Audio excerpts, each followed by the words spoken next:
ছবি সরালেন উপদেষ্টা মাহফুজ। ছাত্র জনতার গণ আন্দোলনের মুখে গত ৫ আগস্ট ক্ষমতাচ্যুত হয়েছেন শেখ হাসিনা ও আওয়ামী লীগ সরকার। এরপর দেশের দায়িত্ব নিয়েছে অন্তর্বর্তী সরকার। কিন্তু সরকার পতনে ৩ মাস পেরিয়ে গেলেও বঙ্গভবন থেকে সরানো হয়নি শেখ মুজিবুর রহমানের ছবি। এ নিয়ে ব্যাপক সমালোচনা চলছে অনেকদিন আগে থেকেই। এবার শেখ মুজিবুর রহমানের সেই ছবি সরিয়ে ফেলেছেন অন্তর্বর্তীকালীন সরকারের সদ্য নিয়োগ পাওয়া উপদেষ্টা মাহফুজ আলম।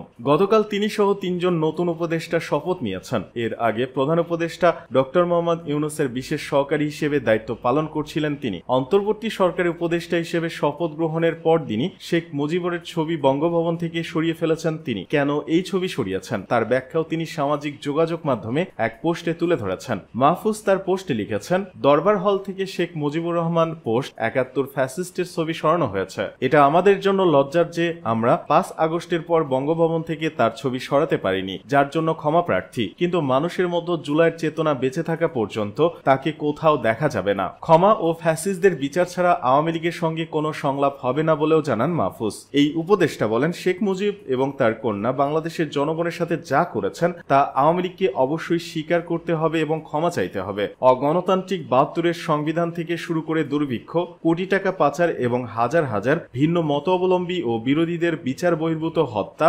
১৯৭২ থেকে ৭৫ এবং ২০০৯ থেকে ২০২৪ সাল। তাহলে আমরা ৭১-এর আগে শেখ মুজিবুরের কথা বলতে পারি। ক্ষমা ও ফ্যাসিস্টদের বিচার ছাড়া কোনো ধরনের সংলাপ হবে না। নতুন মামলায় শাহজাহান মেনন, মামুন সহ ৫ জন গ্রেপ্তার।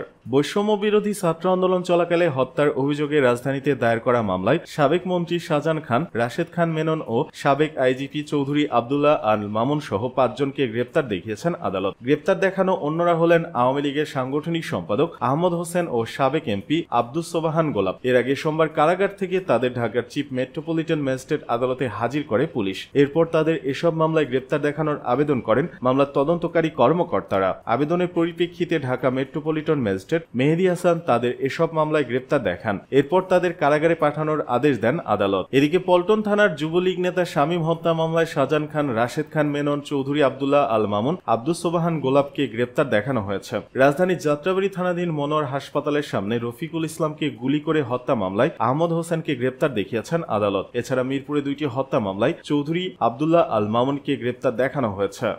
ওবায়দুল কাদের আছেন সন্দেহে, বাড়ি তল্লাশি, পাওয়া গেল যাকে।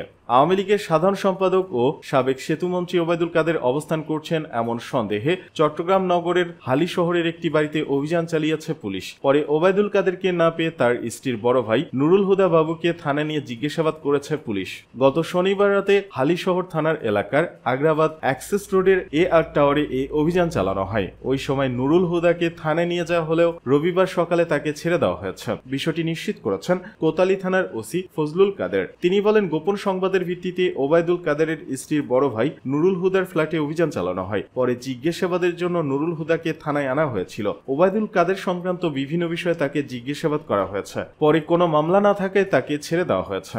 জানা গেছে, নুরুল হুদা বাবুর নোয়াখালীতে ব্যাপক প্রভাব ছিল। ভগ্নিপতি ওবায়দুল কাদেরের নাম ব্যবহার করে তিনি নানা অপকর্মে লিপ্ত ছিলেন। উল্লেখ্য, ৫ আগস্ট ছাত্র জনতার অভ্যুত্থানে শেখ হাসিনা পদত্যাগ করে পালিয়ে যাওয়ার পর থেকে লাপাতা হয়ে যান ওবায়দুল কাদের। তাকে গ্রেপ্তারে আইন শৃঙ্খলা রক্ষাকারী বাহিনী দেশের বিভিন্ন স্থানে অভিযান চালালেও গ্রেপ্তার করা যায়নি।